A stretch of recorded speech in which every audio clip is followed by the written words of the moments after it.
el clínic d'entrenadors coorganitzat amb l'Associació Catalana d'Entrenadors de Basquetbol. Va estar a càrrec d'un molt bon amic, en Lluís Riera. En Lluís ha estat entrenador professional al Joventut de Badalona, a Baskònia i a diversos equips europeus.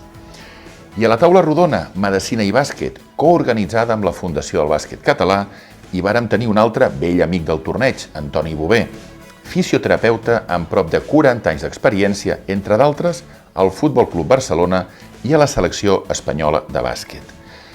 Pel que fa al trofeu Alberto Val en categoria cadet masculí preferent i al trofeu Dida Guerrero en categoria júnior masculí preferent, en tots dos hi varen participar el Bàsquet Manresa i el Sant Josep de Badalona, amb victòria dels del Bages en tots dos tornejos.